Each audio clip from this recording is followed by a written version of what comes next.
What's up, guys? So just a quick update of what's going on with the bike. I know it's been a while since my last video. Between the holidays and everything, I haven't been out here much working on it, but now that they're all behind us, I got a couple things I'm gonna do. I know in my last video I mentioned I was gonna take off some parts to powder coat it. So I actually found a powder coat company here locally that just opened up. I'm gonna pull some of the parts off, take them down there, see how the quality is on it. If I like it, then I'll pull more off and have them just do all the stuff I want to have done. So we'll see how that goes. The other thing is the guy who built the motor for my dad, I actually got in touch with him. He's a pretty cool guy. We got to talking and he's actually got all the paperwork and the build sheet for the motor. He's gonna actually mail that over to me. Once I get that, I'll go through that and we can actually see what was really done to the motor, and I think that'll be kind of cool just to see what was done to it, and I'll share that with you guys. So that's where we're at so far. So just a brief update. So I think what I decided to do is I'm just gonna have them do the fender struts for now. So I just pulled those off. When it comes to powder coat companies, they'll get it done quick. I don't know, I've had different luck with some of them. Some of them hang on to your part for 3 months and you're trying to get it back. So like I said, I've never used this guy before, so I think I'm just gonna take the fender struts to him, see how he does, see what the quality's like, and then kind of go from there. That way I'm not sitting there and my parts are stuck at his shop for a couple months or something. So I think I'm gonna have him do like a textured wrinkled black, kind of like these other struts that I have for another bike. So hopefully it turns out as good as this one. I'll be happy. Obviously this is a different company, but another thing I gotta have coated is, so the master cylinder from my Dyna started seeping brake fluid and it just completely eroded all that. So this is one of the other things that I'm gonna have coated. So yeah, this is the master cylinder off of the Dyna. It's all corroded. So basically you just gotta pull the plunger out, or whatever they call it, and then I can get it all powder coated. Luckily, I got it off before any of it hit the paint, because this brake fluid is just so corrosive. I mean, you could see it just ate away at it. Like, it's terrible.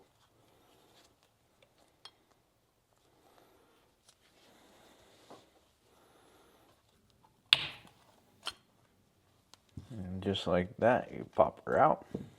There's everything. Now it's completely cleaned out and should be able to be powder coated.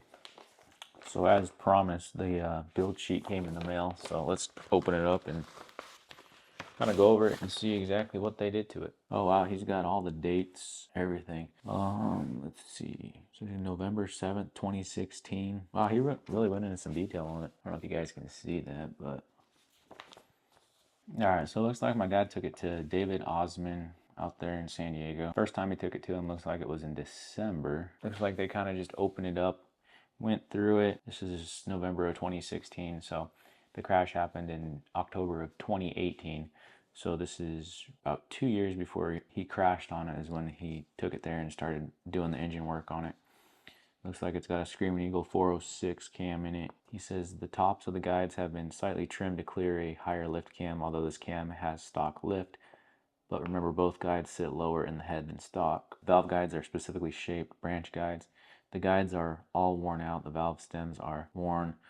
The valves are special branch style. The combustion chamber is completely welded and reshaped into a bathtub shape with a squish band on each side. The pistons are also specifically owned for this application. I guess when they had it taken apart back in November, they did a piston and rings on it, as well as the valves, intake, exhaust, guides, stems, seals, lifters, all that kind of stuff. And then he machined the oil holes for drain back tubes, hot soap wash cylinders, rinse and dry, check valve clearances, assemble cylinder heads, paint lifter blocks and rocker box spacers, switch rocker arms to the better condition rocker box. Let's see. And then he says he did branch heads set up for Woods W6H cam, branch springs set up for crane springs, and 155-pound keepers. So then it looks like they did an alternator kit, primary gasket, clutch fibers and steels, fluid. Looks like he's running 2050 oil in it. He's got all kinds of little drawings and diagrams here. Looks like they did an Ultima ignition single fire. He's got a little wiring diagram here. So then in 2017, it says, called to propose that we cut existing one-piece push rods out of the engine so we can install true removable without top end disassembly adjustable push rods. This will allow future cam and push rod changes without top end disassembly.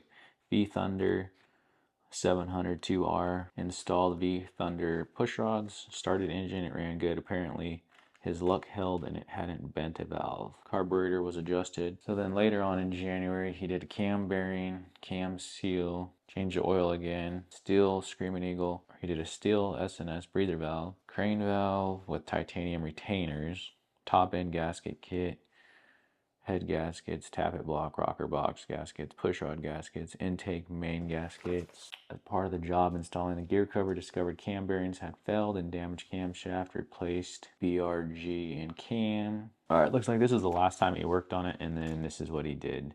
He modified the gear case to accept the new camshaft, installed the cam and breather, R&R ignition module and rewire, replace tappet blocks, R&R cylinder heads to correct coil bind and springs, also grind clearance in rocker covers for spring clearance, clayed pistons to check for interference, pistons cleared. Before installing heads, checked lift clearance, valves cleared, installed brake calipers, floorboards, exhaust pipe, and ensured front cylinder cleared the carburetor. So it looks like that was done towards the middle of 2017. So yeah, he actually has a lot of work done to it. I'm kind of surprised that he has this many records and did this much stuff to it. That explains why when just that short ride on it, you can really tell that there's something done to it compared to a stock FXR. So he's pretty detailed on everything. It's pretty impressive. I'm kind of cool to actually have this, and really grateful and thankful that he sent it over here. And now I know exactly what's been done to it and all that. So here's his wiring diagram for the new ignition. But yeah, I'll give you guys a look here of exactly all his little drawings and stuff. A lot of detail on it. It's got all the measurements and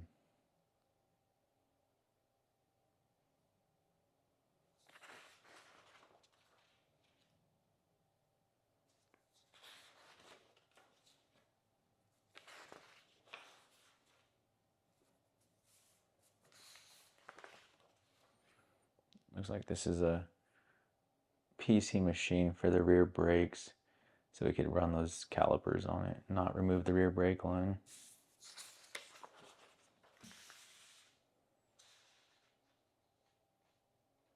But yeah, so that was pretty cool just to check that out and actually see what was done to it. Obviously, that's way out of my wheelhouse. I mean, I can turn some wrenches, but that's pretty in depth as to what's been done and what he did. So thanks again, Dave, for sending that over.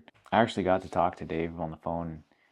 He's since retired. He's 86 years old, but just a wealth of knowledge and a really cool guy. I wish I was able to actually meet, but so that's what was done, and thanks for sharing.